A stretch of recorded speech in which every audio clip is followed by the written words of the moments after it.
Hey there, just me again. So this is just a video response to the recent news that came up from the CEO of Abercrombie and Fitch about his statement that why he doesn't do plus size clothing in their stores, and the fact that because they don't want plus size people shopping in there.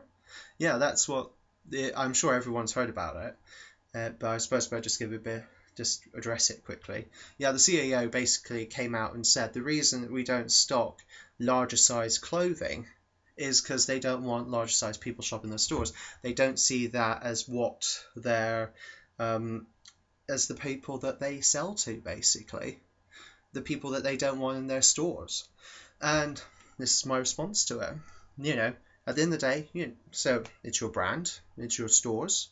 You know, it's up to you what the type of person you want shopping in there. Fair enough. All I'll say is you just have to accept that some of us will call you out on it. I'm going to be quite polite here. I know some of my friends have been quite vocal about how much they are not very pleased with such a statement. They think it is prejudiced against fat people. They think it's prejudiced against people that adopt your idea of physical perfection. As a horrible myth as that is. But I shall be very polite and I'll say this. Okay, we agree. So that's your opinion. That doesn't mean we have to like it. And the fact that you've said it sounds very arrogant.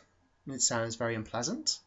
And those of us that didn't really like your clothes before or agree with it, you have now sealed the deal and meant that we will no longer even consider shopping in your shops again. For as much as all you had to do was release a statement saying we are not going to make this size clothing and just leave it at that. You didn't have to come out and say this long reason of the fact is, oh, well, we have decided that we will not stock this clothing because we have decided what our ideal of human perfection is and what our brand is tailored to be.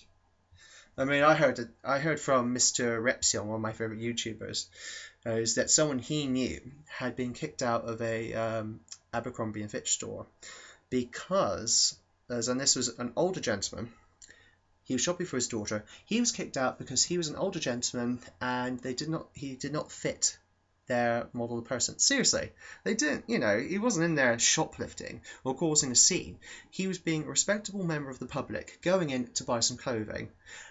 Abercrombie and Fitch, how do you know anyone that goes into your store is not going there to buy stuff for other people? How do you know that an older mother of three is not going in to buy their daughter some clothing or anything like that? I mean, I don't think of myself as, the ideal of physical perfection. I don't consider myself attractive or handsome. So but then again, at the end of the day, I just wouldn't shop in Abercrombie and Fitch. I have preferred brands I go to. I admit that. But the sheer fact is, even if I saw something that I liked from your stores, I wouldn't go in there now because I don't like your stance on things. Again, that is your opinion, but you did not have to voice your opinion.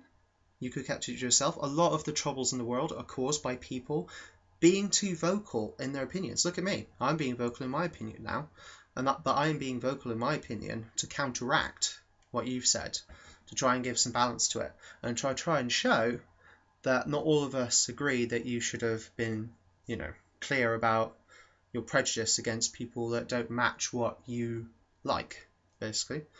And we don't have to be silent about what we don't like at the end of the day, and we don't like people that decide to basically, screw over people that don't match their expectations. So anyway, that was just my video response, and I hope it makes my position clear. At the end of the day, I don't like being negative. I mean, one of my biggest series on this channel is my favorite things, and I try to be positive and bring good news and stuff. But when I hear something like this, I have to take a stand. So yeah, I'll bring you some great stuff next time. Something a bit more nice, cheery, and positive. Okay? Alright, thanks for listening. I'll talk to you soon.